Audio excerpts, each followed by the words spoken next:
Alright, so this video is over quadratic equations. And quadratic equations have the given form, ax squared plus bx plus c equals 0. The degree of all quadratic equations is second order. Second order. And you identify the degree by going to the variable with the highest power. Alright, so the degree of quadratic equations is degree 2. Alright, now just a little quick side note. If the coefficient a is 0, then that would cancel that first term and it would leave us with only bx plus c, which would make that a linear equation. But let's jump into some examples. Alright, so our first example we're going to do is solve an equation by factoring. Real simple.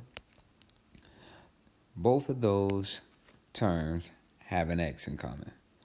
So if I take and factor that first term, that is actually x times x minus 4 times x. And I'm just doing this because I want us to explicitly see everything. Now, if I pull an x out of both of them, and I write it like so. I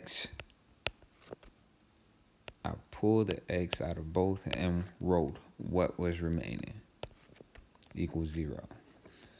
Now we have what we call the zero product principle. And it says the product of anything that equals 0, one of those factors must equal 0.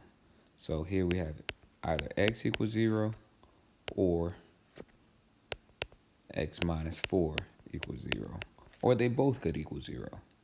And we'll simply solve for x. The first one is already solved. The second one takes a little bit more manipulation, but we come out with our final answers. Our solutions are x equals 0, x equals 4. Next, we're still going to solve by factoring, but we want to rearrange this problem so that we have it in standard form. So we'll just take that problem, x squared equals 6 minus x, and we'll just transpose the 6 minus x all to the other side. So I'm going to undo minus x by adding x to each side. And I'm going to undo positive 6 by subtracting 6 from each side. And that'll give me x squared plus x minus 6 equals 0. And all I did was move everything that was on the right to the left. Now we're going to factor this. There are several ways to factor a trinomial, but we're going to just run through this old school simple way. And in order to get x squared, we have to have x times x. Now, we want the factors of negative 6 that will add together to give us positive 1. So I'm just going to write this over here. We want the factors of negative 6. All right. Factors of negative 6 that add together to give us positive 1. Add together to give us positive 1. But these factors must multiply to give us negative 6. All right. And those factors, let's see. If we say 3 times negative 2, 3 times negative 2 gives us negative 6. 3 plus negative 2 gives us positive 1. So we have our factors. And now we have a setup where we have two binomial factors equal to 0. If we're going to solve those, we have one on the left-hand side, we have x minus 2 equals 0. So solving, adding 2 to each side, we have x equal 2. Or we have x equal negative 3. All right.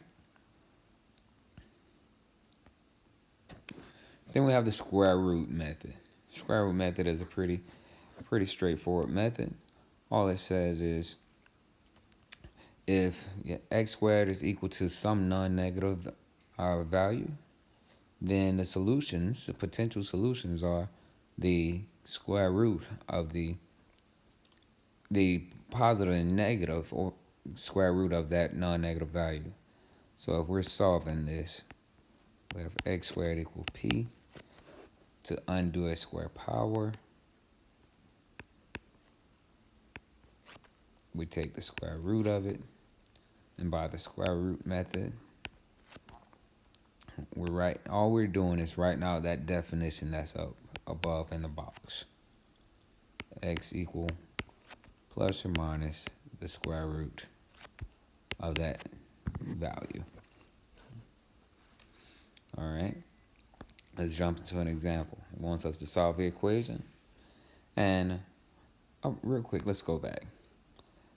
This x, I really prefer saying a squared expression. Expression squared. That's my preference. So that way you can know that that expression could be a single expression like x, or in the example to come, it could be a binomial expression. So let's see. So first example, it's a quick solve. We're going to undo this expression, undo this square on the x. So we have plus or minus the square root of 7. So the solutions are x equal to plus or minus the square root of 7. And if we move on over to the next example, we have a binomial expression now. And we're going to undo that binomial expression. Equals plus or minus the square root of 9. So we have x plus 3 equals plus or minus 3. And I need to get rid of this. Give me my eraser. Okay. Plus or minus 3. And then solve it because you have two equations there. X plus 3 equal negative 3, or x plus 3 equals positive 3. Solving each equation, you have x equal negative 6, or x equal 0. Okay. Let's move on over. Now solve a quadratic equation by completing the square. I like to do what I call my own little completing the square trick because I've done so many completing the square problems. So I'll just provide you with my completing the square process. So you'll have a function that is, an equation that is in standard form. X squared plus bx plus c equals 0. So with completing the square says the leading coefficient must be 1. So a must equal 1. This is in everyone's textbook about completing the square. So if a is not 1, then we'll divide every term by a to get a equal to 1. So we have x squared plus bx over a plus c over a equals 0. The next thing in this completing square process, it says move the c plus a to the other side of the equal sign. So we have x squared plus bx over a equal negative c over a. And then it takes you through this whole process of forming this perfect square trinomial and dividing this middle term by 2, and it just takes you all down the road until it gets you to, and I'm gonna skip over that because I want to be able to have this information ready, and it gets you to x plus b over 2a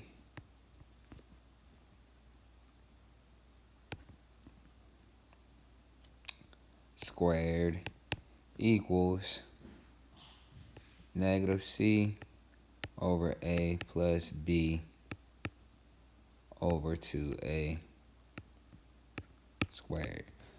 I know that looks crazy, but we'll do an example, and hopefully that example will make some sense.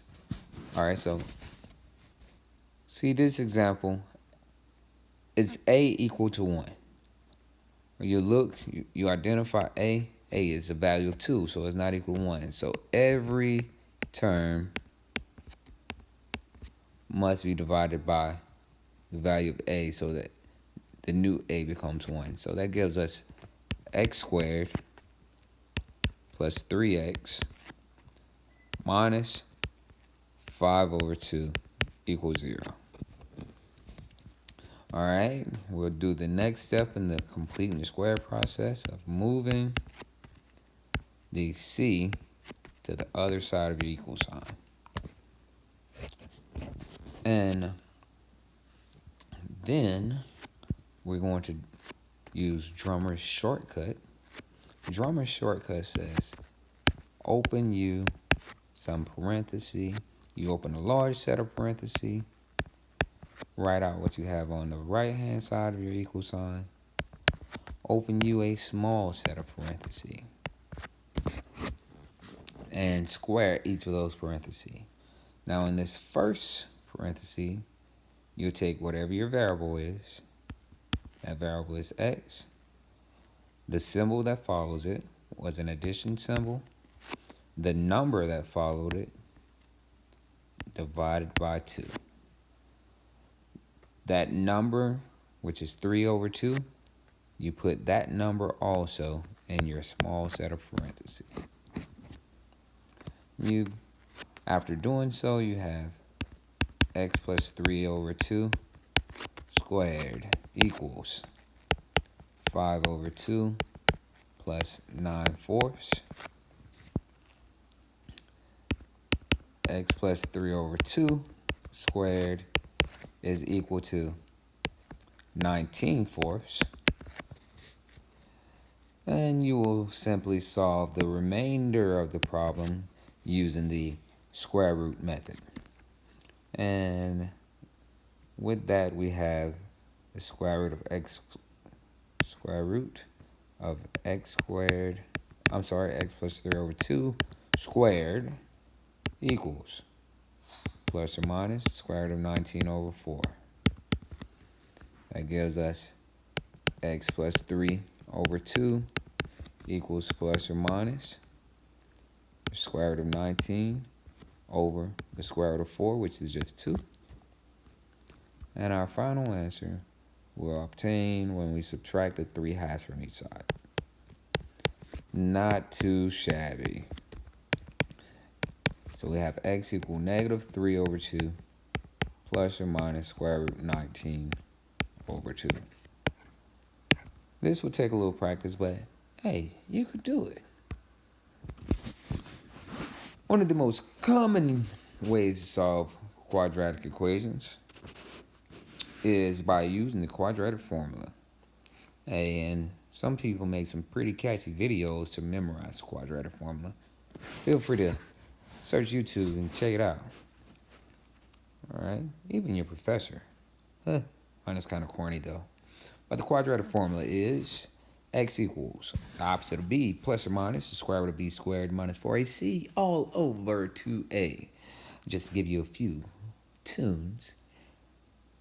X equals negative b plus or minus square root b squared minus 4ac.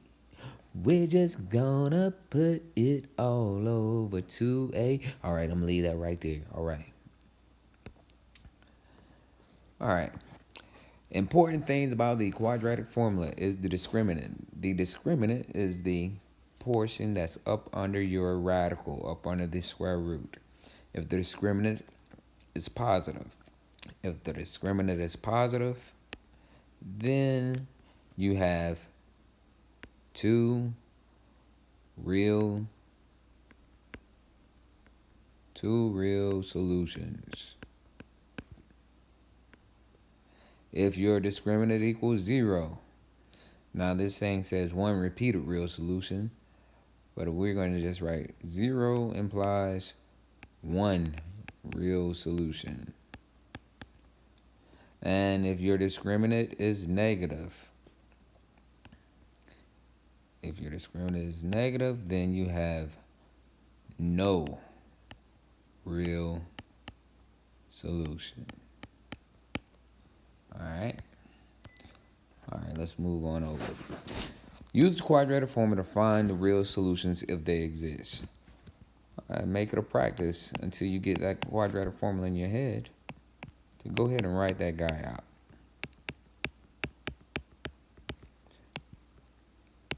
All right.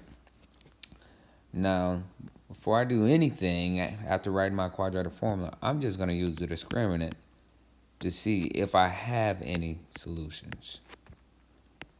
So b, I'm just going to identify my coefficients right quickly. B is negative 4, so I'm going to put negative 4 squared. When putting this in the calculator, it is very important to put a parenthesis around that negative 4. Then minus 4 times a, which is 2, and that's 1. I have 16 minus 8. My discriminant is positive. That tells me that I can expect to have 2 real solutions. How do I get those solutions? By plugging the remainder of this information into my quadratic formula. X equals the opposite of b. So I'm going to put my negative sign, put negative 4 there, plus or minus the square root of the discriminant, which is 8, all over 2 times a, which is 2. And we're practically at the end of this problem. So we have 4 plus or minus the square root of 8, all over 4. Simplification purposes, we have 4 plus or minus the square root.